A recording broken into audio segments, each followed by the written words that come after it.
My husband said this promotion was sensitive, so don't embarrass him in front of his boss. I thought he meant his career. He was sleeping with the boss's wife. He didn't leave behind guilt. He left a handwritten thank you card, more detailed than any sext. I didn't cry. I just handed that card to the one man who could end them both. This is how I reset the board. My name is Julia Richardson. I'm 31, born and raised in Brookwell, which is one of those mid-sized American cities that's always on the verge of becoming the next big thing. For the past 6 years, I've been an urban analyst at Slate River Strategies. It's a consulting firm, which is just a polite way of saying we get paid a lot of money to tell city governments what they already know, but are too afraid to do. I analyze data. I look at traffic patterns, zoning regulations, and economic forecasts. I like it because data doesn't lie. People do. I've been married to Mason Richardson for 4 years. 4 years, 2 months, and about 11 days, if you're counting. And lately, I've been counting. Mason is what our parents' generation would call a great catch. He's handsome in that clean-cut, reliable way. He's ambitious, works hard at his own consulting job, and he's incredible with other people. He has this way of remembering a client's kid's name or the specific kind of bourbon their boss likes. He's charming to everyone. He just, over the last year or so, seems to use up all that charm on strangers, leaving the leftovers for me. We live in the modern American hustle. Our lives are a carefully curated series of hybrid schedules. My Tuesdays and Thursdays are in office. Mason's are Mondays and Wednesdays. The rest of the time, we're just two people sitting in separate rooms of our rented apartment, staring at screens, existing on Zoom. Our professional lives are built on this weird, shaky foundation of networking to survive. It's not about being the best at your job anymore. It's about being liked. It's about who you know for virtual coffee and whose Slack messages you respond to with the right emoji. And for Mason, promotion is tied directly, inextricably, to being liked by his boss. That's where the weird vibes started. Maybe 3, 4 weeks ago. It was subtle at first, just a shift in the air, like the pressure dropping before a storm. Mason's phone, which used to be just another object on the coffee table, became an extension of his hand. He started putting it face down, always. If it was on the kitchen counter while he was making coffee and I walked in, his hand would instinctively cover it. Then came the new notification settings. His phone went permanently on silent. No dings, no buzzes, just a screen that would light up in his pocket, casting this weird, pulsating blue glow on his jeans. When he'd pull it out, he'd angle the screen away from me, his shoulders tensing up. "Just work," he'd say, not looking at me. Grant's on a tear about this new project. He hates when staff let contents leak. Grant Lowell, the managing director, the big boss, the man who held Mason's entire future in his hands, and I believed him. I really did. Why wouldn't I?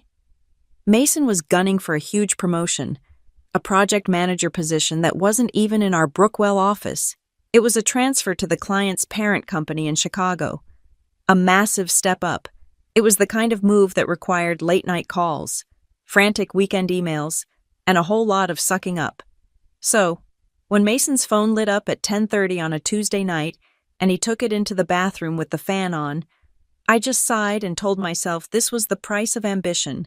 This was the cost of the down payment on the house we wanted. But there was one detail, one little piece of data that my brain had filed away and wasn't quite sure what to do with: the boss's wife, Vivian Lowell. I'd only seen her once in person, at the annual Slate River Strategies holiday gala last December. Grant Lowell loved to show her off. He was one of those old-money, mid-50s white guys, powerful and pleased with himself, who treated his wife like the ultimate trophy. And to be fair, Vivian was a trophy. She was stunning, tall, blonde, dressed in something silky and expensive that probably cost more than my first car. She had that effortless, bored elegance of women who hire people to do their part-time interior styling business for them. I remembered standing near the bar, trying to avoid my drunk supervisor, and watching them. Grant was holding court, and Vivian was at his side, smiling a perfect, empty smile. She looked like she was counting the seconds until she could go home and take off her heels. And I remembered Mason. He was supposed to be getting me a drink, but he'd gotten stuck in Grant's orbit, and I saw him watching her. It wasn't just the polite glance you give your boss's wife. It was a stare, a long, appraising, almost hungry look. It was the way a man looks at something he wants, but knows he can't have. At the time, I just shook my head, a little amused. Of course, even my husband wasn't immune. When he finally came back to me, he'd made some comment. Grant's wife is nice. Isn't she really supportive of him? I thought it was a strange thing to say. Supportive. She looked like she was auditioning for a role, but I let it go. That's the kind of woman I am. Or at least, the kind of woman I've always tried to be. I'm the reasonable one. I'm the girl who knows her worth, who doesn't make scenes, who doesn't do drama. I am not, and have never been, the kind of wife who checks her husband's phone. I don't snoop through his emails. I don't demand to know who he's texting. I always believed that if you have to look for a monster, it's already too late. I trusted him. I trusted our 4 years. I trusted the life we were building, the plans we were making to buy a house in Maple Heights. I see the irony now. My whole job is about finding the pattern, the anomaly in the data that points to the truth. But in my own home, I was willfully ignoring the biggest red flag of all. That night, the night before I found the card, the weirdness was so thick I could barely breathe. Mason had been at the office, or so he said. He was supposed to be home by 7 for dinner. At 8, I texted. No reply. At 9, I called. It went straight to voicemail. Finally, at almost 11, my phone lit up. A text from him. Sorry, babe. Grant called a last-minute team dinner. Just wrapping up. Home late. I stared at the message. A team dinner. On a Thursday. With no warning. It felt wrong. My stomach clenched. This cold, heavy knot that had nothing to do with hunger. I typed back. Okay. Need me to save you anything? And the response was immediate. No. We ate a ton. See you soon. I didn't know then. I didn't know that team dinner was a lie. I didn't know he wasn't with Grant, or any of his colleagues. I didn't know that at that exact moment, he was in a house I'd never seen, in a neighborhood I couldn't afford, with a woman who was not me. I didn't know he was in someone else's bed. I just knew he was lying. I didn't have the proof. I didn't have the data. But I knew, the same way you know it's going to rain before you see the clouds. My body knew, and it was preparing for the impact. To understand my marriage, you have to understand our jobs. They were everything. My world at Slate River Strategies is concrete. I analyze municipal bonds, traffic flow projections, and wastewater management protocols for the city of Brookwell. My clients are city managers and zoning boards. They're predictable, slightly boring, and they operate on clear, logical rules. I build models. I predict outcomes. My work makes sense. Mason's work does not. He's in corporate strategy, which seems to be mostly about making impressive-looking slides and knowing which golf jokes to laugh at. He's brilliant at it. His whole career path is based on perception, on playing the game, and the final boss of that game is Grant Lowell. Mason isn't just trying to get a raise. He's trying to get chosen. He's angling for that transfer to the big Chicago office, a move that Grant, and only Grant, can approve. My work is about data. His is about devotion. Grant Lowell is the gravitational center of Mason's ambition. He's the classic American executive, the kind you see in airport lounges. He's probably in his mid-50s, with a full head of perfectly managed silver hair, a booming voice that cuts across a crowded room, and a handshake that feels more like a territorial marking. He's the kind of man who uses words like synergy and leverage in casual conversation. He has power. He knows he has power, and he enjoys making sure everyone else knows it, too. His greatest symbol of success isn't his corner office or his company car. It's his wife, Vivian Lowell. Even her name sounds expensive. She is, to use the polite term, an interior stylist, which in the suburbs of Brookwell seems to mean having an Instagram account filled with artfully arranged cheese boards, glasses of rosé at 2 in the afternoon, and filtered photos from her Pilates studio. She is painfully beautiful, with that effortless, expensive-looking blonde hair and a wardrobe that costs more than my annual salary. She is Grant's ultimate accessory.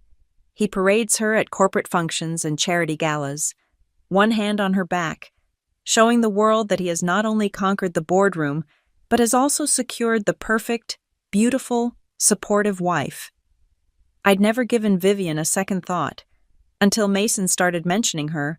It was subtle, just a name dropped here and there. But it was strange. Why would a mid-level associate be discussing the managing director's wife? Had a great chat with Grant today, he'd say, taking off his jacket. Vivian was there, too, picking him up. She's actually so nice. Julia, really supportive of his career. That word, supportive, it lodged in my brain.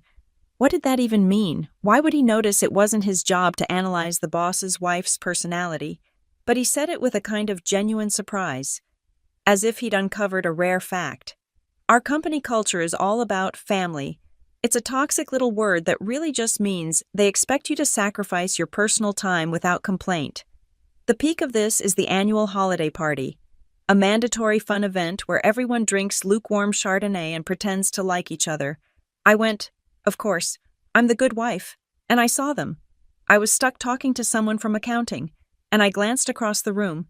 Mason was standing with Vivian Lowell. Grant was on the other side of the ballroom, holding court. Mason and Vivian were alone, near the silent auction table. They were standing close, not inappropriately, not in a way anyone would call out, but it was an intimate closeness. Her head was tilted. She was laughing at something he'd said, and she reached out and touched his forearm. Just a light, brief touch. And Mason was looking at her with that intense, focused beam of charm that he usually reserves for a client he's about to close. He was leaning in, his whole body angled toward her. I felt a sharp, cold prickle in my stomach. It was wrong, but I rationalized it. Instantly, I'm a rational person. He's networking. I told myself, she's the gatekeeper. This is smart. He's making Grant's wife like him. That's the game. I took a sip of my wine and looked away. The game was everything because the pressure was immense. The economy was tightening. Interest rates were creeping up every quarter, and I was done living in a 2-bedroom apartment. I wanted a house. I had a specific neighborhood picked out, Maple Heights. It was one of those old Brookwell suburbs with huge oak trees, good schools we didn't have kids for yet, and a sense of permanence. But permanence is expensive. We needed that down payment, and we needed Mason's promotion to get the mortgage. He knew it. I had spreadsheets tracking our savings. The pressure was on him to perform, to win, to get to Chicago. That's the core difference between us. I think I work to live. I clock out at 5:30. I close my laptop, and my brain shifts to what I'm making for dinner or what show we should binge. Mason works to be recognized. He doesn't just want the paycheck. He wants the validation. He wants the pat on the head. He wants to be told he's special. I just didn't realize my validation wasn't enough anymore. The real test, the moment I see now, was a blatant fishing expedition. Happened a few weeks ago. We were on the couch, eating Thai food out of cartons. It was a rare night he was home before 9. We were watching some reality show about infidelity. Just mindless background noise. It's just crazy, Mason said suddenly, gesturing at the screen with his chopsticks. The way these people lie. They blow up their whole lives. Yeah, I mumbled, focused on my noodles. They're idiots. He was quiet for a second. Then, I don't know. I wonder why they do it. He turned to look at me, his expression strangely serious. I mean, what if you're just lonely? What if you have everything, the big house, the money, but you're just not happy? I finally looked at him. What are you talking about? I'm just thinking, he said, shrugging, but his eyes were sharp. Take someone like Grant. He's always traveling. He's all about work. Vivian is rattling around that huge house all by herself. They don't seem, I don't know, they don't seem happy. I get this vibe they're just roommates, you know? I put my carton down. The air in the room felt thin. He wasn't just making small talk. He was probing. He was running a diagnostic. He was testing a hypothesis on me. His little data analyst. He was checking to see what I thought of unhappy people who cheat. Mason, who cares if they're happy? I said, trying to sound dismissive. He's your boss. It's none of our business. He laughed, a short, sharp sound. Yeah, you're right. Just a stupid observation. Forget it. And I did. I let it go.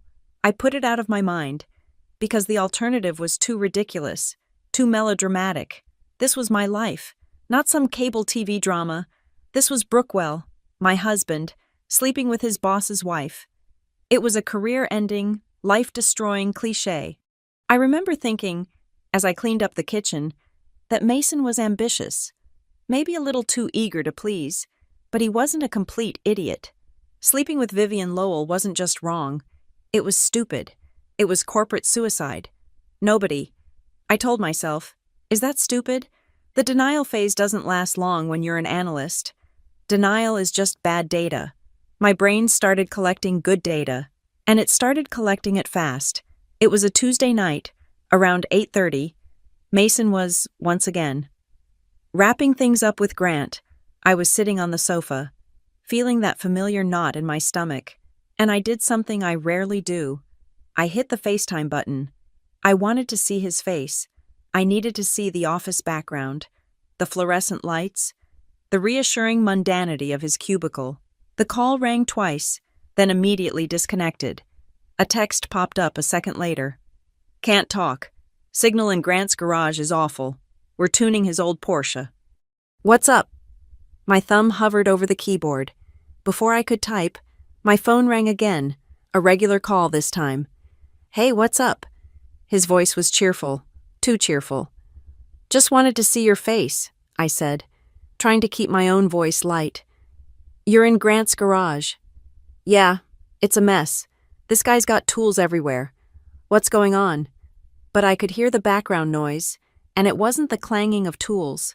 It wasn't the echo of a concrete garage. I heard the distinct, sharp clink of a wine glass being set on a hard surface, and underneath his voice, faint but unmistakable, was music. It was that breathy, lo-fi chill-hop playlist I'd heard 1,000 times in expensive hotel bars. What's that music? I asked. A split-second pause. Oh, Grant's just got some old radio on. It's terrible. Listen, Julia, I've got to run. He's asking me for a wrench. I'll be home in an hour or two. Love you. He hung up before I could say it back. I sat there in the silence. Garages don't have lo-fi. They don't have the acoustic properties for a clinking wine glass. Kitchens do. Kitchens with marble countertops. I didn't even mean to look. It was muscle memory. Open Instagram, scroll, and there it was. Vivian Lowell, posted 45 minutes ago. Not a post, but a story. More casual, more immediate. It was a close-up photo of a wine glass, full of deep red, sitting on a countertop of swirling gray and white marble. In the background, just out of focus, was a man's hand. But what was in focus, right next to the base of the glass, was a watch, a man's watch, left on the counter. A silver chronograph with a black leather band. I stopped breathing. It was Mason's watch, the one he bought himself on Black Friday last year, the one he claimed was his first serious adult purchase. I knew the scratch at the 7. I knew the way the light hit the bezel. It was his watch, on Vivian Lowell's marble kitchen counter at 8:30 on a Tuesday, while he was supposedly in her husband's garage. I sent a screenshot to my best friend, Dina Morales. Dina is the opposite of me. She's not the good wife. She's a divorce attorney. Her text came back in under 30 seconds. Julia, a boss's wife posting late-night wine with her husband nowhere in the picture is not a work party. And if that's Mason's watch, you need to call me. Not text. Call. I didn't call. Not yet. I just went to my laptop. My mind was finally clear. I was no longer a wife. I was an analyst, and I had a data set to build. I opened Mason's shared work calendar, the one he kept, so I'd know his busy days. Then I opened my own browser and started digging. I searched Grant Lowell's name, his company's press releases, and industry news. It took me 20 minutes. On October 12th, Mason had a calendar entry, late night pitch review Willash Grant, Chicago Deck. He'd come home exhausted at midnight, smelling faintly of perfume I didn't recognize, and collapsed into bed, according to a press release from the Washington, D.C. Economic Forum. Grant Lowell was the keynote speaker at their dinner gala in DRC that same evening. He wasn't even in the state. My heart was hammering. A cold, hard beat. I found two more. A Saturday strategy brunch at Grant's that coincided with Grant's publicly posted tea time in a charity golf tournament. A working dinner, final approvals on a night Grant and Vivian were both tagged in photos at a museum gala. Mason wasn't meeting with his boss. He was meeting with his boss's wife, and he was using his boss's name as the alibi. The next weekend. Mason was in the shower. I felt disgusting, like a criminal, but I did it anyway. I picked up his laptop from his work bag. I told myself I was just going to wipe down the keyboard. He was always complaining it got sticky. I opened it. And there, in his downloads folder, I saw it. A recently deleted cache. My fingers moved on their own. I clicked it. Most of it was junk. Installers, old PDFs, but there, dated from 3 days prior, was a folder. It was just one letter V. My pulse was in my ears. I clicked Restore. The folder reappeared in his downloads. I clicked on it. You do not have permission to open this folder. It was encrypted, or maybe it was just corrupted from the deletion. It didn't matter. He had created a folder, filled it, and then deleted it. V for Vivian, V for... I didn't want to think about it. I dragged it back to the trash and emptied it. I closed the laptop and washed my hands, scrubbing until my skin was red. The final piece of the puzzle slotted into place on our anniversary, our 4-year anniversary. I had made reservations at the restaurant where he proposed. I had bought a new dress. At 5 p.m., an hour before I was supposed to leave, he called. Julia, babe, don't kill me. I already knew. What is it, Mason? I am so sorry. Grant just called me. It's an emergency. I have to go to his house. Right now. An emergency like a work emergency. Sort of. It's the big hospital charity gala. Vivian is chairing it, and she's freaking out about the concept, and Grant asked me to come over and, just be a calm, third-party voice, help her talk through the presentation. I was silent. I just stared at the wall of my office. He wanted me to believe that the managing director of his firm was dispatching a mid-level analyst to his mansion on a Friday night to calm down his wife over a charity event concept. It was the most absurd, insulting, lazy lie he had ever told. He wasn't even trying anymore. Okay, I said. My voice was flat. You're not mad. He sounded genuinely surprised, relieved. No, Mason, it's fine. Work is work. We'll celebrate this weekend. You're the best. Jules, seriously, the best. I'll make it up to you. I know, I said, and hung up. That's when I stopped being angry. That's when I stopped being hurt. I just became cold. I opened a new file on my secure personal drive, a simple spreadsheet. I logged the date November 8th. I logged the excuse, help Vivian with charity concept. I went back and added the date from the DRC trip, the date of the garage FaceTime, the date of the watch picture. I stopped arguing. I stopped asking when he'd be home. When he texted, running late, I just replied, okay. I became the perfect, supportive, non-dramatic wife, and I watched him. The thing that finally made my skin crawl happened a few days later. I came home and found a massive, exquisite bouquet of white orchids on our kitchen table. What's this? I asked. Just because, Mason said, kissing my cheek. I saw them and thought of you. I stared at them. They were beautiful, exotic, and impossibly expensive, and I hate orchids. I have always hated them. They look like insects. Mason knows this. I'm a daisy and sunflower girl. Simple, easy. They're beautiful, Mason, I said. my voice hollow. Thank you. As he walked away, I knew I had seen those exact white orchids before, a month ago, in an Instagram story from Vivian Lowell, captioned, "He just knows me. He hadn't thought of me. He had just, in his sloppy, arrogant confidence, confused his wife with his mistress. I didn't have the final, hard proof. I didn't have a photo of them in bed. I didn't have a confession. But I had a spreadsheet full of data. And it was all pointing to one unavoidable conclusion. I just needed the smoking gun. I just needed one tangible, undeniable thing that would burn the whole lie down." The big win came 2 weeks later. Grant's team, led by Mason, landed a massive new contract with the city. An email went out at 4 p.m. on a Wednesday. Impromptu celebration, break room, 5 p.m., drinks and snacks to congratulate the team. It was a mandatory show of company spirit. I shut down my laptop and walked over from my wing of the building, feeling like I was walking to my own execution. I didn't want to celebrate his success. I didn't want to smile and play the proud wife, but I had to. My absence would be more conspicuous than my presence. When I got to the break room, it was already packed with people holding plastic cups of cheap champagne. I spotted Mason immediately.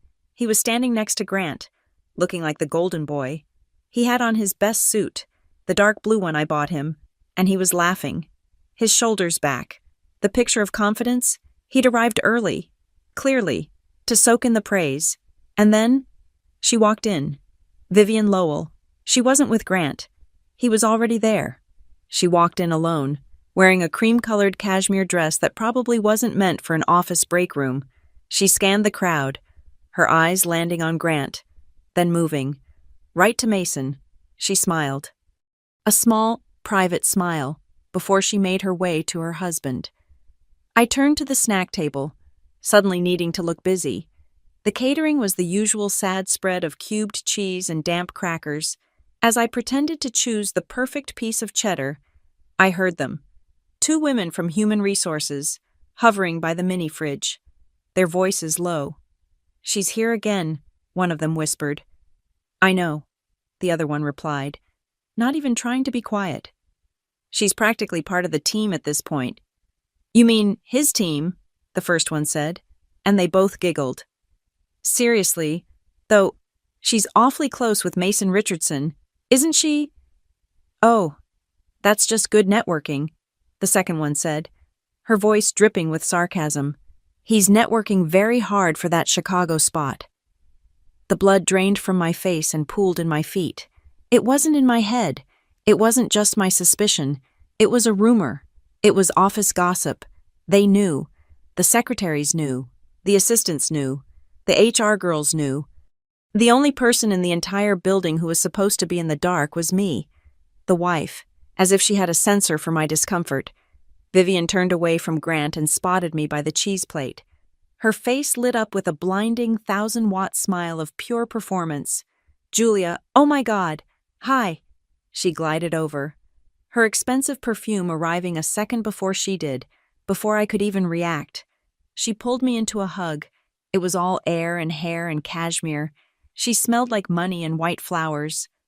"I am so glad I ran into you," she gushed, pulling back but keeping her hands on my arms. "Your dress, that color is stunning on you. Where did you get it?" "Oh, just an online thing," I mumbled, feeling my cheap polyester shrink under her gaze. "You have to send me the link. I'm serious," she said, squeezing my arm. "You look amazing. Are you still doing that yoga class over on Elmwood?" My brain was running a high-speed diagnostic. This was not normal. This was overcompensation. This was the behavior of a person preemptively defusing a bomb. She was treating me like a long-lost girlfriend, a confidant, a sister. She was building a wall of fake friendship so thick I wouldn't be able to see the truth behind it. I glanced over her shoulder. Mason was watching us. His smile was gone. His face was a tight mask of pure, unadulterated panic. He wasn't looking at me. He was looking at us. The 2 worlds he had tried so hard to keep separate, now standing 2 feet apart, discussing yoga. He wasn't the confident golden boy anymore. He was a man watching a car wreck in slow motion, frozen, unable to look away. He wasn't worried about me. He was worried I'd make a scene. He was worried his girlfriend would say the wrong thing to his wife. The party wound down. Grant made a speech.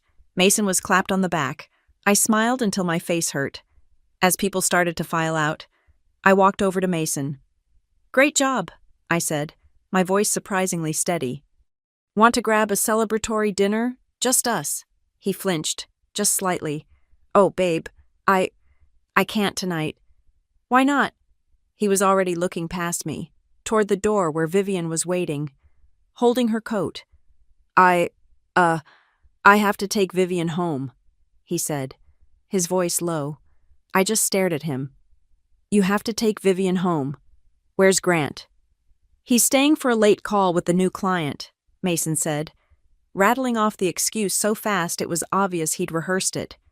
"And you know, their places are in completely opposite directions, so it's easier if I drop her. She lives on the way." He didn't live on the way. Her mansion in the hills was a 40-minute detour from our apartment. "Easier than her calling an Uber?" I asked, my voice dangerously quiet. His eyes flashed, angry. "Julia, don't. It's fine. It's just a ride. I'm just being helpful." "Right," I said. "Helpful." I turned and walked out, not waiting for his reply. I drove home in silence, the cold dread settling into my bones. When I got to our apartment, it felt empty. I sat on the couch in the dark, and I did what I always do when I'm lost. I called my mom. "Hi, honey, how was the party?" I couldn't hold it in. The words just spilled out. The late nights, the weird excuses, the phone, Vivian being there, the ride home. I told her. There was a long pause on the other end. "Julia," my mother said finally, and her voice had that disappointed, tired of this generation tone. "Are you listening to yourself? You're going to throw away a good marriage because he's driving his boss's wife home. Mom, that's not the point. It's the lying. The point," she cut in, "is that your husband is on the brink of a huge promotion. Do you know how important these relationships are? Grant Lowell is his boss, and that woman is his boss's wife. Of course he has to be nice to her. Of course he has to drive her home if she asks. It's called playing the game. Honey, men have to do these things to get ahead. The last thing he needs is his wife at home, giving him the third degree and making wild accusations." I was speechless. "Don't make a fuss, Julia," she said, her voice softening. "Don't be that kind of wife. Just be supportive. He's working hard for both of you. Don't do anything to mess that up." I hung up the phone, the "I love you" dying in my throat. My own mother. She didn't hear, "My husband is lying." She heard, "I'm not supporting his career." I was completely, utterly alone. The entire system, the office gossip that painted me as a fool, the social obligation that forced me to smile. Even my own family was telling me the same thing. "Shut up. Be quiet. Don't rock the boat. Your job is to be the supportive wife, even if it's a lie." I stood up and looked out the window at the Brookwell city lights. They were right. If I made a scene now, if I screamed and cried and accused him, I wouldn't be the victim. I'd be the problem. I'd be the crazy, jealous wife who ruined his big chance. And that's when I decided. I wasn't going to be the crazy wife. I wasn't going to explode. Explosions are messy, and they hurt the person holding the match. No, I was going to be an analyst. I was going to wait. I wasn't going to blow this up now. In the middle of his triumph, I was going to wait until they were at their highest, most arrogant, most vulnerable point, and then I would light the fuse. My phone buzzed on the coffee table. I picked it up. A new text from Mason. It wasn't an "I'm on my way" or "I love you." It was cold. It was a command. "Don't text me when I'm at the boss's house." He wasn't pretending anymore. He wasn't even hiding it. He was just telling me the new rules. He had just confirmed his right to be there. "Okay," I whispered to the empty room. "Okay." That text message wasn't an insult. It was a release. "Don't text me when I'm at the boss's house." It was so cold. so arrogant, so devoid of the man I married, that it didn't break my heart. It cleared my head, the grief, the confusion, the hurt. It all evaporated in an instant. It was like a fog lifting, and what was left was a cold, quiet, calculating landscape. I was no longer a victim, I was an analyst, and my project had just been defined. If Mason was sleeping with Vivian Lowell to get ahead, his entire identity was built on two things: his professional reputation and the money he assumed would follow. His ambition was his vulnerability. His ego was the target. If I attacked his affair, I'd be in a messy, emotional fight. But if I attacked his career, that was a strategic strike. I didn't sleep. I went to my laptop. But I didn't open his email or check his location. I opened my own spreadsheets. I opened our joint accounts. The word joint suddenly looked obscene. There it was, the shared savings account, the one we'd been dutifully feeding for the down payment on the Maple Heights house. My paycheck, my bonuses, all mingling with his, ready for him to plunder for his new life, or for lawyers. Then I looked at our debts, the new SUV, the one he needed for client meetings, the one that screamed up and coming. His credit alone hadn't been good enough for the terms he wanted, so I co-signed. My perfect, reliable credit score, an 810, was tethered to his. The realization hit me like a physical blow. If this marriage collapsed, if he got fired for cause, he wasn't just destroying his own life, he was using my good name as a financial shield. He was defaulting on our marriage while leaving me legally responsible for the wreckage. I wasn't just going to let him go. I was going to have to cut him out, like a surgeon excising a tumor. The next morning, I called Dina. I used a burner phone app. I didn't even say hello. He's sleeping with Grant Lowell's wife, and I co-signed on his SUV. Dina, in her infinite, brutal wisdom, didn't say, "I'm sorry." She just laughed. A short, sharp bark. "Oh, Julia. He didn't. Okay, good. You're not a wife anymore. You're a plaintiff. What's the play?" "I want to confront them," I said. The last flicker of the old Julia speaking. "I want to scream at her." "No, God. No," Dina said, her voice turning serious. "You don't want to play their game. You don't want to make this about the affair. That's what they expect. The hysterical wife. Don't give them the satisfaction. They're in a bubble of arrogance right now. Julia, they think they're invincible. You don't need to catch them. You need to hit them right in the one thing they both value more than their marriages, their status." She gave me a name. Alyssa Crow, a family law attorney in the city. "She's not a bulldog," Dina said. "She's a scientist. Go." I took a personal half-day for a dental cleaning. Mason didn't even notice. Alyssa Crow's office was not what I expected. It was all glass and white oak, minimalist and quiet. She was sharp, in her late 40s, and wore a suit that probably cost more than Mason's SUV.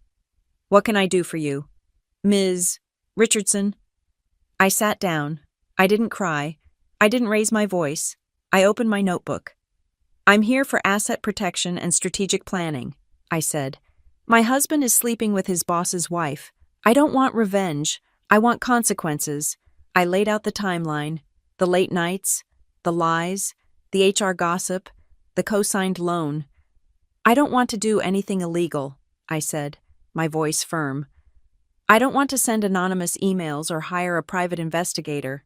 I just want them to suffer the exact, logical, professional consequences of their own actions. I want to make sure that when he falls, he doesn't pull me down." Alyssa listened, not taking notes, just watching me. "Well, Julia," she said, leaning back, "the bad news is that in this state, adultery is a no-fault issue. It won't get you a bigger settlement. It's just distasteful." "I'm not here for a settlement," I said. "I'm here because he's a liability." A slow, appreciative smile spread across Alyssa's face. "Good. Then let's talk about the real liability.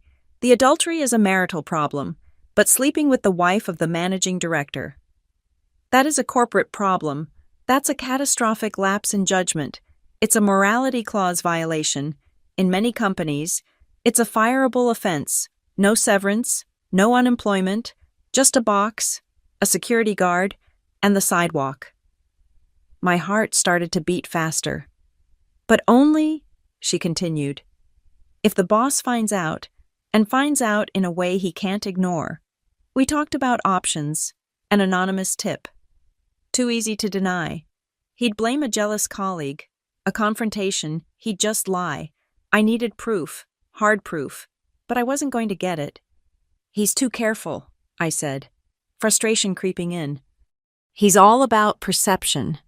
And as I said the words, it hit me, a memory, so clear and specific, it took my breath away. Mason, after a dinner at Grant's house 2 years ago, Mason, sitting at our desk, with his expensive, cream-colored, monogrammed stationery. "What are you doing?" I had asked. "Writing a thank you note to Grant," he said, not looking up. "An email is lazy, a handwritten note. That's how you score points. It shows character." He was obsessed with it, the polite follow-up, the gesture of class. He was arrogant. He was a creature of habit, and he was trying to impress a woman who lived in a world of expensive, classy gestures, a cold, perfect hypothesis formed in my mind. He wouldn't just sleep with her, he would court her, and after a special night, a man like Mason, a man trying to prove he was better than her powerful, older husband, he would write her a thank you card. I looked at Alyssa. "I don't need to find proof," I said. "I just need to let him give it to me." My strategy was set. I wasn't filing for divorce. Not yet. I wasn't going to cry. I wasn't going to accuse. I was going to go home and be the most patient, loving, supportive, and utterly stupid wife he had ever imagined. I was going to let him think I was totally fooled. I was going to encourage his arrogance, his carelessness, his belief that he had gotten away with it. I had been the good wife for 4 years. I had been the sad wife for 4 weeks. I've been the good girl long enough. It's time for the smart one to take over. The trap didn't need to be set. It just needed to be baited, and the bait was my silence. I spent the next week being the best, most oblivious wife in Brookwell. I made his favorite dinner. I asked about his day and pretended to care about the Chicago deck. I didn't ask where he was. I didn't flinch when he put his phone face down. I was a sea of calm, and it made him reckless. He was so busy admiring his own reflection on the water, he didn't see the shark underneath. The opportunity came on a Saturday morning. The sky was a brilliant, cloudless blue. "Hey, babe," he called from the bedroom, the sound of his closet door sliding open. "I've got to head out. Grant's clients are in town. He's setting us up for a round of golf at the club." "Oh, on a Saturday bummer," I said, my voice dripping with just the right amount of wifely disappointment. I know," he said, walking into the kitchen, already dressed in a crisp, expensive-looking polo shirt. "But this is the final push for Chicago. I'll make it up to you. I promise." "Okay," I said, giving him a quick, passionless kiss. "Have fun." He grabbed his wallet and his keys, but he left his laptop bag on the floor by his desk. He was only going golfing. After all, he wouldn't need it. I waited until I heard his SUV pull out of the apartment complex. I waited 10 more minutes, just to be sure. I stood in the silence of our home, listening to the hum of the refrigerator. I didn't rush. I made myself a cup of tea. Then I walked into our spare bedroom, the one we used as a home office. His desk was messy, littered with coffee rings and old notebooks. My side was pristine. His bag was sitting there, a black nylon lump. I didn't look in the bag. That felt too much like snooping, too desperate. I was better than that. Instead, I just started to clean. I was the good wife, tidying up. I gathered the old coffee mugs, I stacked his papers, and then I saw it, tucked behind his desk, shoved against the wall as if in a hurry. It wasn't part of his work things. It was a small, elegant paper bag from Fleur Clove, one of those insanely expensive boutiques downtown that sells $500 sweaters and artisanal candles. It was a woman's store. My hands didn't shake. I was perfectly calm. My heart rate didn't even go up. I was just an analyst collecting data. I reached down and picked up the bag. It was heavy. Inside, nestled in black tissue paper, was a large, 3-wick scented candle. Night Jasmine Sandalwood. It was a heavy, intoxicating, expensive smell. A smell I had never, ever worn, and underneath it, at the bottom of the bag, was a small, square, cream-colored envelope, thick cardstock. On the front, in Mason's familiar, confident cursive, was a single letter. V. I took the envelope out of the bag. I put the bag back on the floor. I walked to the kitchen counter, where the light was better. I didn't rip it open. I slid my fingernail under the flap. It wasn't sealed. He was planning to deliver it in person. I pulled out the matching card. It was blank on the outside. I opened it. His handwriting filled the inside. Vivian, I just wanted to say thank you for Thursday night. I meant what I said. I have never been listened to like that. Not in my entire life. You see things in me that no one else does. You were absolutely electric. And that red dress, it's still spinning in my head. The words just sat there on the page. Clinical. A confession. That red dress. I remembered her Instagram from 2 days ago. A mirror selfie. Captioned, "Ready for a night out," wearing a backless, blood-red silk dress. Thursday night, the night Mason came home at 2 a.m, claiming he'd been stuck at the office on a video call with the London team. He'd even looked tired. He was a good liar. I kept reading. The first part was bad. The second part was the weapon. I finally understand what you meant. I get why you feel so lonely in that big house, with a man who only sees you as a beautiful object. You are so much more than that. You're brilliant and funny, and you deserve someone who truly sees you. I'm so glad I do. I read that paragraph 3 times. This was it. This was the key. He didn't just sleep with his boss's wife. He pitied her. He criticized his boss to his boss's wife, and he put it all in writing. This card wasn't just proof of infidelity. It was an act of profound, arrogant stupidity. He wasn't just sleeping with Vivian. He was telling her he was the man Grant Lowell could never be.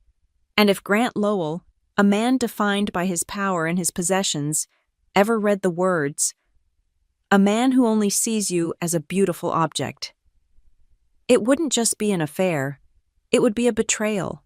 It would be the ultimate, unforgivable insult, delivered by his own junior employee. I picked up my phone. I placed the card and the envelope on the white kitchen counter. I turned on all the overhead lights. I took a picture of the front of the envelope. I took a picture of the open card, capturing the whole message. I took a close-up of the first paragraph. I took a close-up of the second paragraph. I took a final picture of his looping, arrogant signature at the bottom. My hands were rock steady. I was a crime scene photographer. Then, I carefully slid the card back into its envelope. I put the envelope back in the Fleur Clove bag. I put the bag back behind his desk, exactly where I'd found it. He would never know I'd seen it. I went back to my laptop. I opened a new, secure email to Alyssa Crow. Subject: evidence acquired. Body. Alyssa, please find attached 5 time-stamped images. Please download and archive these immediately as a legal record of discovery. This is the original, unedited file. Do not reply to this email. I attached the 5 photos. I hit send. My insurance policy was filed. Even if he burned the card tonight, it didn't matter. It existed forever, in a lawyer's cloud server. My first instinct, the old Julia instinct, was to print the photos and mail them to Grant's office. An anonymous package. But I shut that down immediately. An anonymous tip is for cowards. It's for mistresses. A spurned wife would do that. An analyst wouldn't. An anonymous tip is deniable. Grant would confront Vivian and Mason in private. They would lie. They would call it a fake, a forgery from a jealous colleague. They would turn it around. And Grant, not wanting to believe his wife and his golden boy employee had made a fool of him, might just choose to believe them. He would bury it. No, I couldn't let him bury it. I needed a context where he couldn't deny it, where he would be forced to read it and forced to act. Not as a husband, but as a boss. I needed him to read it in front of me. I stood in the office, looking at the wall, and I remembered the email from HR 2 weeks ago. Q4 performance reviews. Grant was famous for them. He didn't do them over Zoom. He flew to each office, including our little Brookwell branch, to do his senior-level reviews in person. It was a show of power. I pulled up the corporate calendar. G. Lowell. Performance reviews. Brookwell office. Next Wednesday, 10 in the morning. Mason was already bragging about it. He said it was just a formality before they announced his Chicago transfer. He would be there, in his best suit, ready to be praised. Grant would be there, in his role as the absolute monarch, and I would be there, with the evidence. I looked at the bag behind the desk. It wasn't a thank you card. It was a bomb, a small, beautifully calligraphed, jasmine-scented bomb. The only question now was getting it into the right room, at the right time, and in front of the right person. The plan had 3 phases, all running in parallel. Phase 1 was setting the stage with Grant. Phase 2 was building my financial firewall. Phase 3 was creating a legal and professional safety net. On Monday morning, 2 days before Grant's review, I executed Phase 1. I opened my personal email and drafted a message directly to Grant Lowell's executive email address, which I'd found in an old company gala invitation.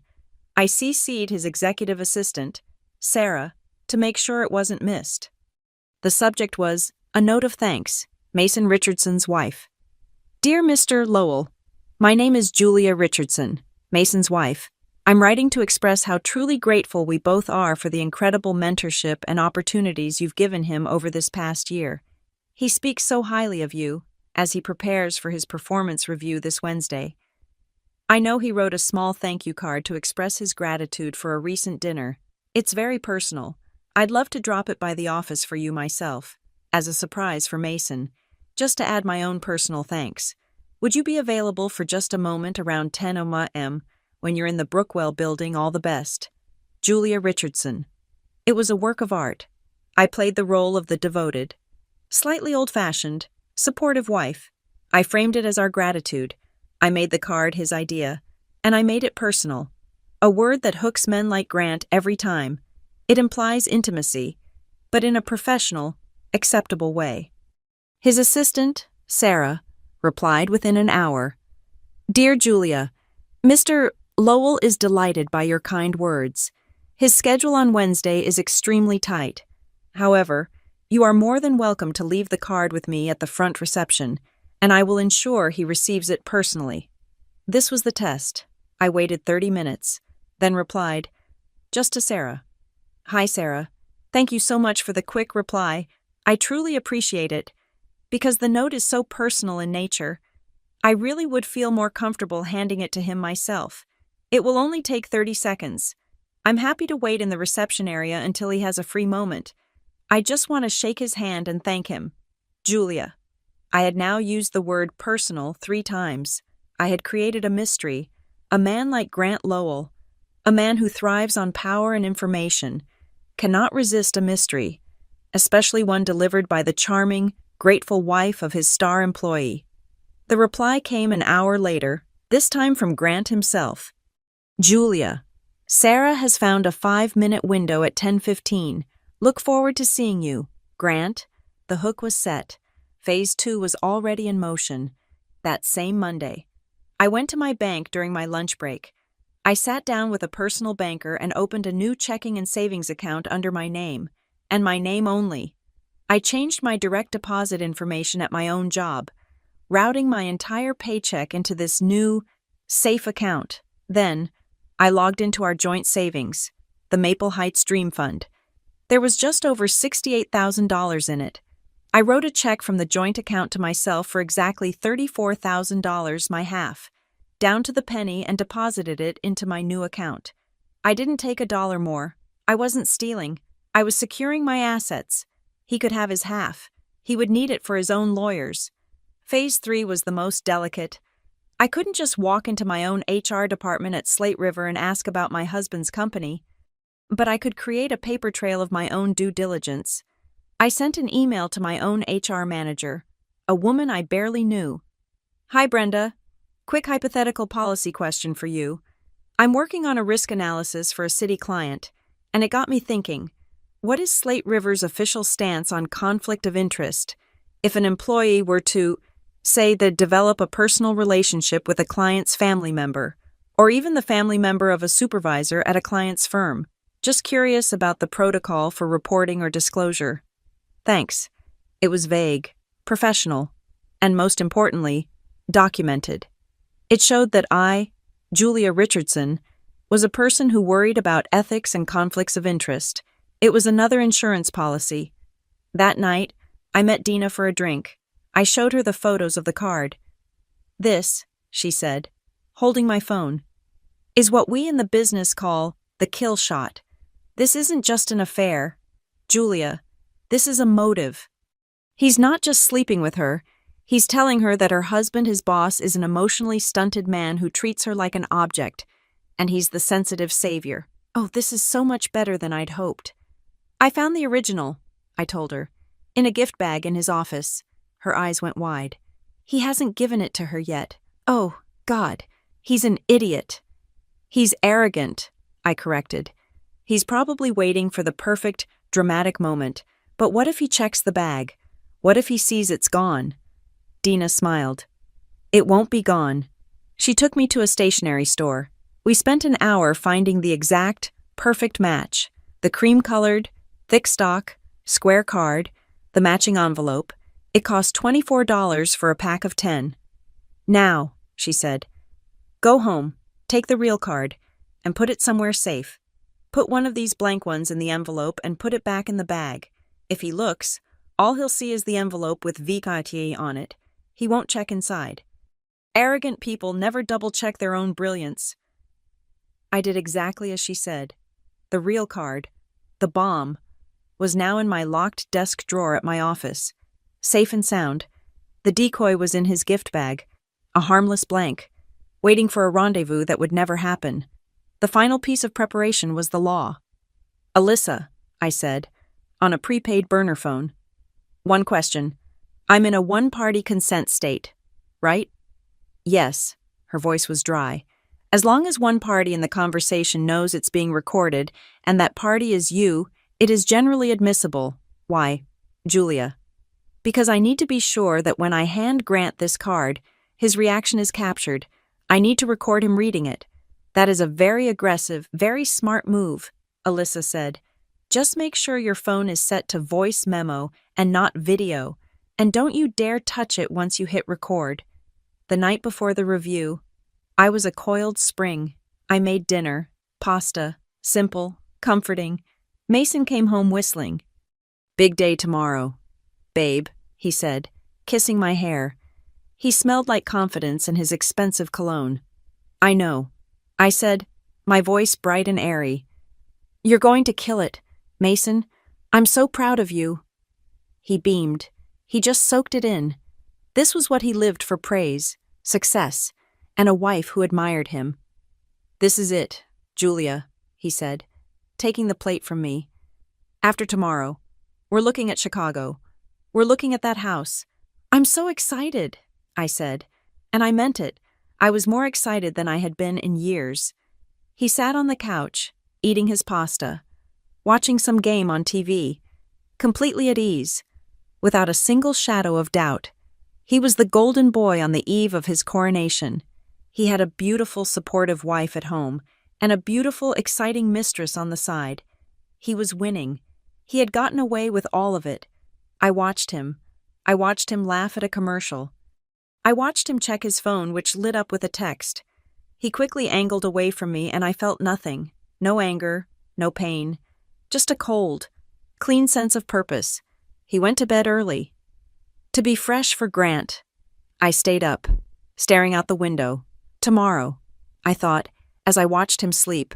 Tomorrow. You will finally understand what it feels like to have your entire future resting in the hands of the one person you trust, and to watch them hand you over. Wednesday morning, 10 a.m. I was not the wife. I was a consultant presenting a high-stakes finding. I dressed accordingly, not in a victim's clothing, not in a revenge dress. I wore my best suit, a charcoal gray sheath dress and matching blazer. It was armor. My hair was pulled back in a sleek, professional knot.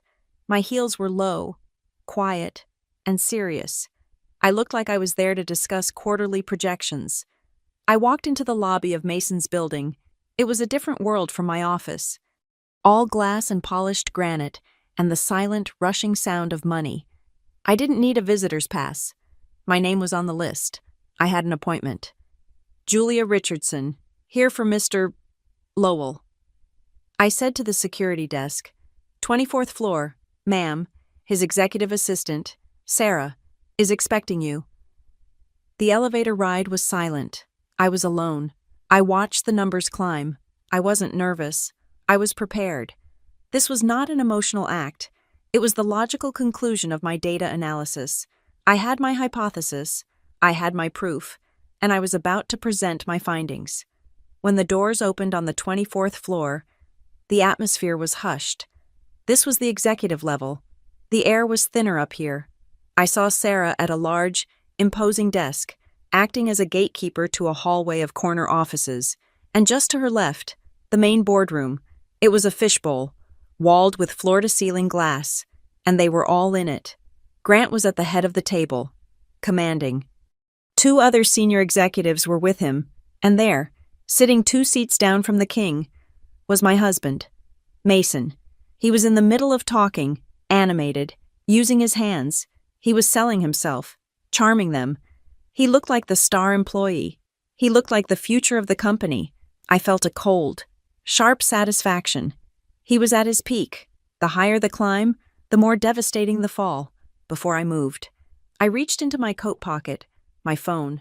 I tapped the screen once, activating the voice memo application. I had checked with Alyssa. One-party consent. I was the one party. I slipped the phone back into my pocket. The microphone angled out. Then I walked toward Sarah's desk. The path took me directly past the glass wall. Mason, in the middle of his sentence, saw the movement. His head turned. His eyes met mine. It was not a honey, what are you doing here, look. It was pure, undiluted terror. His words died in his throat. His mouth literally froze open. The color drained from his face so fast he looked gray. I saw one of the VPs turn to him, confused, wondering why he'd stopped talking. Mason's eyes were locked on me. He looked like a man who had just seen a ghost walk into his alibi. He was trapped. He couldn't stand up. He couldn't warn me. He just had to sit there, in his glass cage, and watch me. I did not look at him. I broke eye contact immediately and gave my full, warm, brilliant smile to the assistant. Hi, Sarah, I'm Julia Richardson. I have a 10:15 with Mr. Lowell. I made sure my voice was bright, clear, and loud enough to be heard by anyone who might be listening.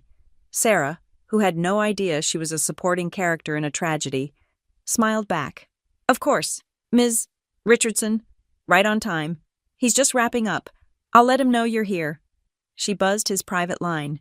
Mr. Lowell, your 10:15 is here. Ms. Richardson. A moment later, the heavy glass door of the boardroom swung open. Grant Lowell stepped out, leaving the meeting and my husband behind. He was radiating power, his king-of-the-world smile plastered on his face. He was coming out to receive praise, a small, pleasant interruption in his day. Mrs. Richardson, Julia, a pleasure, he boomed, extending a large, manicured hand. So kind of you to come by. Mr. Lowell, the pleasure is all mine, I said, matching his energy. I was the adoring wife. I know how busy you are. I won't take a moment. Mason would be so embarrassed. But I had to come and thank you in person. Out of the corner of my eye, I saw Mason stand up from his chair in the boardroom. He was watching us, his hands flat on the table. Nonsense, Grant said, his chest puffing. Mason is a star. He's earned every bit of it. You're so kind to say so, I said. I reached into my purse and pulled out the square, cream-colored envelope, the bomb. I know Mason wrote this for you, but I wanted to be the one to give it to you. I held it out. He's just been so grateful, I continued, my voice full of warmth. Especially since that wonderful evening at your house, that last Thursday. I watched his face. It was a masterclass in micro-expressions, The smile froze.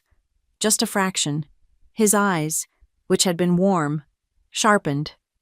"Thursday," he repeated. "Yes," I said, smiling sweetly. He was just so touched by the hospitality. He wrote this right after. I just thought it was the sweetest thing. He took the envelope from my hand. His eyes flickered to the boardroom, where Mason was now standing, looking like he was about to vomit. Grant clocked Mason's panic, and Grant, a man who didn't get to his position by being stupid, instantly knew that the data was wrong. He knew he wasn't at his house on Thursday. He was in Washington, D.C. He didn't say, "I'll read this later." He didn't smile and pocket it. His curiosity, his suspicion, his ego, it was all activated.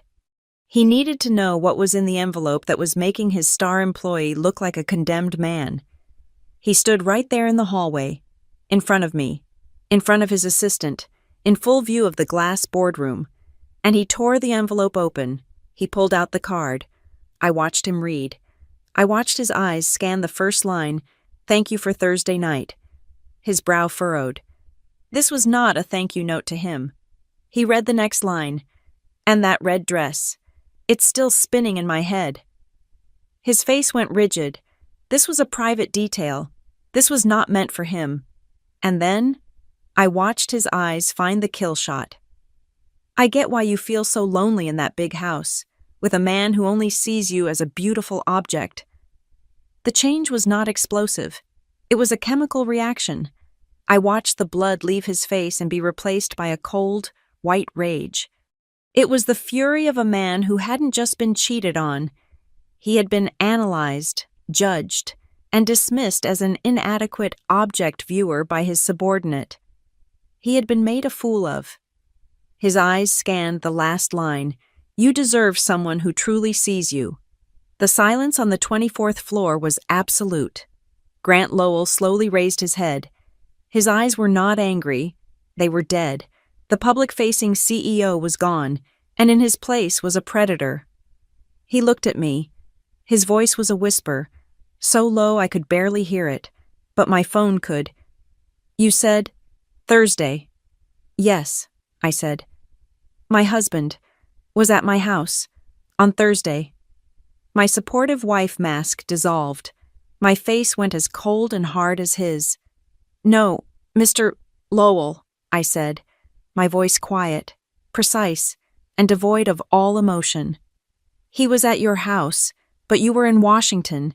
He was there alone, with your wife." Grant's hand, the one holding the card, clenched into a fist, crushing the thick, expensive paper into a hard wad.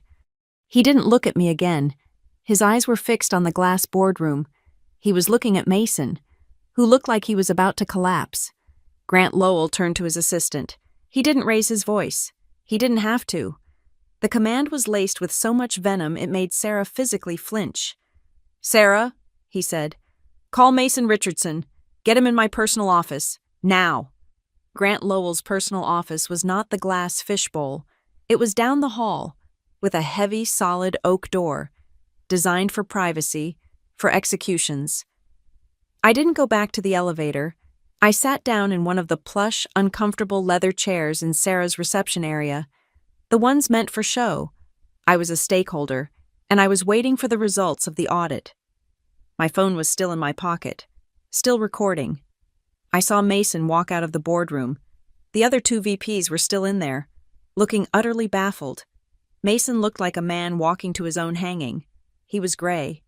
He shot one look at me as he passed, a look of such pure, desperate hatred that it was almost satisfying.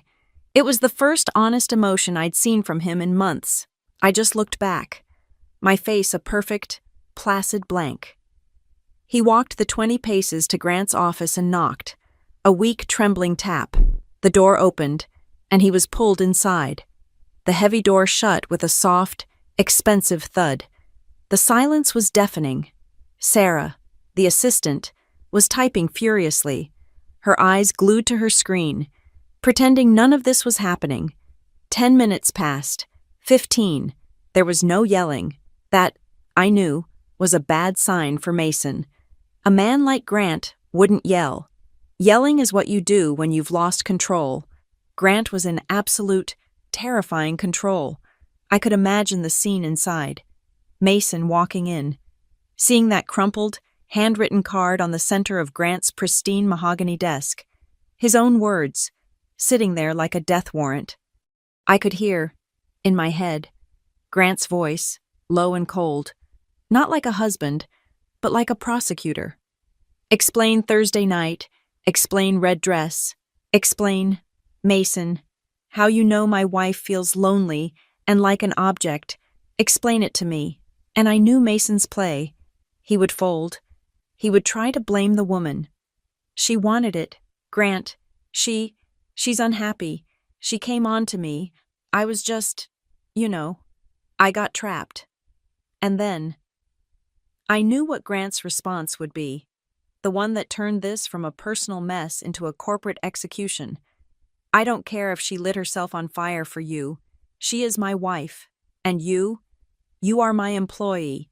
You have a code of conduct. You have a morality clause. You have just compromised this entire firm. A sharp, frantic ringing cut through the silence. It wasn't my phone. It was Sarah's, the main desk line. "Mr. Lowell's office," she answered, her voice trembling slightly. A pause. "Yes, Mrs. Lowell. He's in a critical meeting. Can I—" Another pause. Sarah's eyes went wide. She was listening to an explosion. "Mrs. Lowell, I cannot interrupt. Please, let me take a message." She was cut off. I could hear, even from 10 feet away, the high-pitched, frantic shriek of a woman's voice coming through the receiver. Vivian, of course, Grant, in his cold fury, had called his wife first, before the meeting with Mason. He'd probably just said, "Who is Mason Richardson, and what about a red dress?" And now, she was in a panic, trying to get to her husband, trying to spin the story, but she was too late. "He will not take your call. Mrs. Lowell." Sarah suddenly snapped, her professional terror replaced by annoyance. She slammed the phone down. A new player had entered the game. The office door opened, and Anne, the head of human resources, walked out. She looked pale and stressed. She marched past me without a glance, walked to Grant's door, and knocked once, hard. She didn't wait for an answer. She just opened the door and went inside. The thud of the door shutting a second time was the sound of a coffin lid closing. It was no longer a conversation about an affair. It was now an official, documented, HR-led investigation into a breach of professional ethics and conduct. Mason wasn't just losing a promotion. He was losing his entire career, with cause. My pocket buzzed. I pulled out my own phone. A text from Dina. Files uploaded, encrypted, and sent to Alyssa's server. Time-stamped, verified. He can't deny he wrote it. She can't deny she received it. They are, to use the legal term, completely screwed. Buy you a drink tonight. I typed back one word. Yes. The truth was locked in. The data was secure. No matter what happened in that room, the facts were undeniable. I don't know how long I sat there. The adrenaline had faded, replaced by a strange, empty calm. At some point, the heavy oak door opened again. Mason came out. He didn't look angry anymore. He looked hollowed out. He looked like a man who had been told, in no uncertain terms, that his life as he knew it was over. He was holding a single piece of paper, a termination agreement. He stopped and looked at me, his eyes full of a dull, confused shock. He couldn't comprehend it. How had this happened? He had been the golden boy. He had been so close. He saw me, sitting there, calm, in my gray suit, my hands folded in my lap. My presence was the one variable he had never accounted for. His look said everything. He thought I was the one variable he could control, the reliable, supportive, quiet wife, and I had been the one to hand-deliver the evidence. I just held his gaze. My expression didn't change. I wasn't there to pity him. I wasn't there to gloat. I was just there, a witness, my face, my stillness. Just said one thing. You don't get to use me, not as a shield, not as an alibi, not as a soft place to land. You're on your own. He stumbled away toward the elevator. A moment later, Grant Lowell emerged from his office. He looked tired, but his suit was still perfect. He had the crumpled thank you card in his hand. He walked over to me, stopping a few feet away. The king, addressing the messenger. He was silent for a long moment, just looking at me. He wasn't just looking at the wife of an employee. He was looking at an equal, a strategist. He'll be out of the building in 10 minutes, Grant said, his voice flat. HR will escort him. I just nodded. I didn't say thank you. I didn't say, I'm sorry. He looked down at the wadded-up card in his hand, a look of profound disgust crossing his features. He wasn't just disgusted with Mason, or his wife. He was disgusted by the whole, messy, human situation. He looked back at me, his eyes sharp. Thank you for bringing this to my attention, Mrs. Richardson. He held my gaze, and a flicker of something, not respect, but acknowledgement, passed between us. I don't like being made a fool. He turned, walked back into his office, and shut the door. The performance was over. I didn't move immediately. I waited until Sarah, the assistant, looked at me with a kind of terrified pity, as if I were a recent widow. Anne, the HR director, stepped out of Grant's office, her face a professional mask, and walked over to me. Ms. Richardson, Julia, would you mind stepping into our conference room for just a moment? It wasn't a request. I followed her into a small, gray room. She closed the door. First, she said, her voice low and formal, I want to apologize for what you've been put through. This is, obviously, an extreme breach of conduct. I just nodded, my hands folded on the table. The company is taking decisive action. As you saw, Mason's employment is terminated, effective immediately. For cause, she paused, choosing her next words carefully. For our records, do you, as the spouse of an employee, wish to file a formal complaint regarding harassment or an unsuitable work environment that impacted your personal life? I finally understood. This was a legal cleanup. They were checking to see if I was going to sue them. They were worried I'd claim the company fostered a culture that led to this, or that Grant, as the boss, was somehow liable. I looked her right in the eye. I have no complaint against the company, Anne. I let that sink in. I wasn't here to make a scene. I wasn't here to cause a problem. I was just here to ensure that a piece of information, a piece of evidence related to a conflict of interest, was recorded by the correct manager. I leaned forward, just slightly. I just needed the record to be accurate, that's all. I trust you'll handle it from here. Her shoulders visibly relaxed. I wasn't a threat. I was just the auditor. Thank you, Ms. Richardson, she said, standing. We wish you all the best. I took the elevator down to the parking garage. The air was cold and damp, smelling of exhaust and concrete. I was halfway to my car, my keys in my hand, when I heard him. Julia. The sound of his voice, frantic and raw, echoed off the cement walls. I didn't stop. I kept walking. Julia. Stop. What the hell did you do? He ran, grabbing my arm, spinning me around. His face was a wreck, splotchy, red, his eyes wild with a mixture of terror and rage. He wasn't the golden boy anymore. You destroyed my life, he screamed, his voice cracking. My career.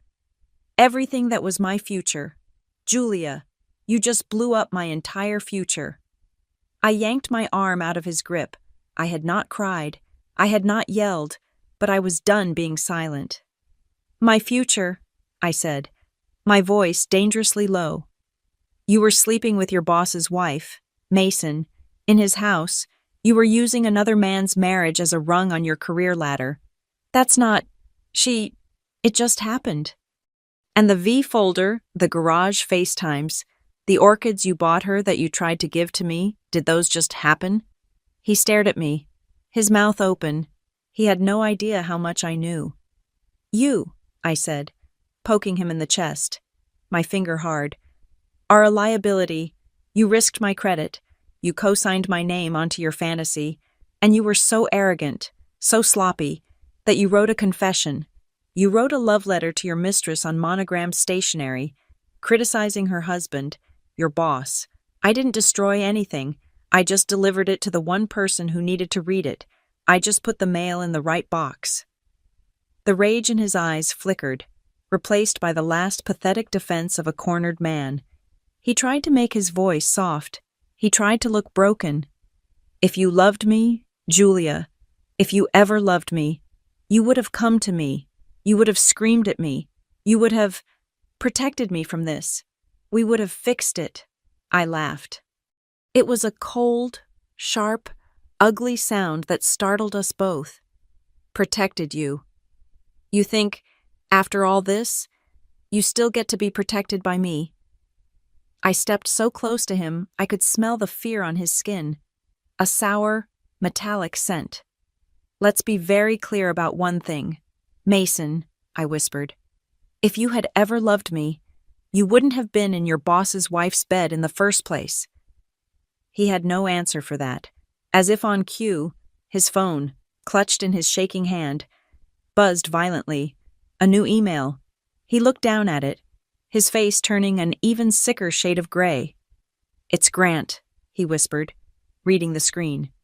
It's an auto notification. He's revoked my access, all network privileges.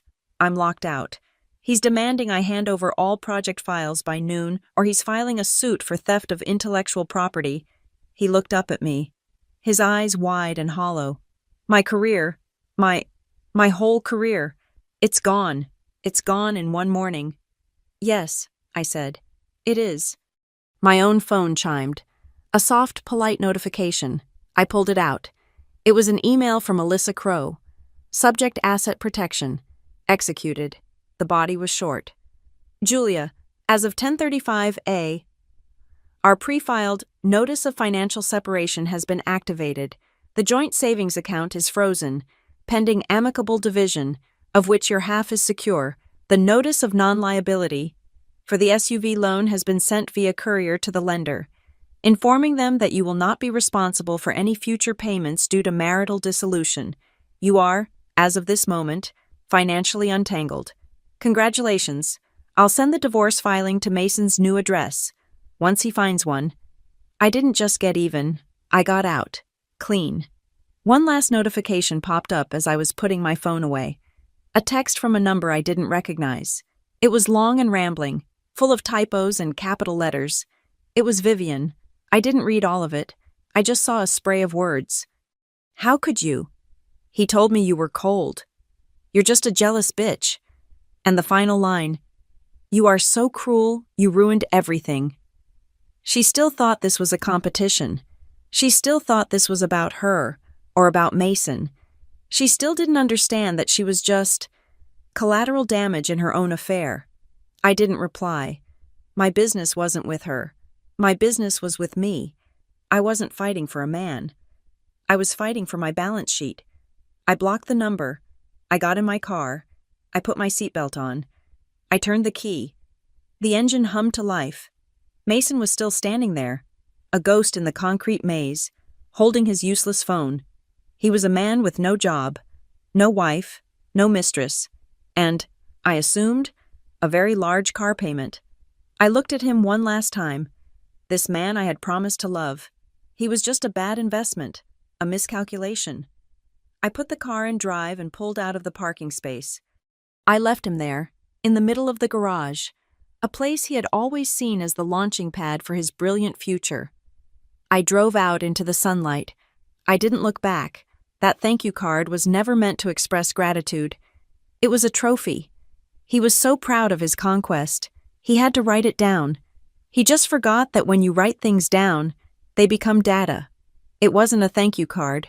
It was a reminder, to him and to her, that I see everything, and once I see it, I will no longer clean it up. Thank you so much for listening to my story. I'd love to know your thoughts, so please comment below and let me know where you're listening from. It's amazing to see how far these stories travel. If you like this, please consider subscribing to Zoe Revenge Stories and hit that like button. And if you really want to support the channel, smash that hype button to help this video get heard by more people who need to know they aren't alone.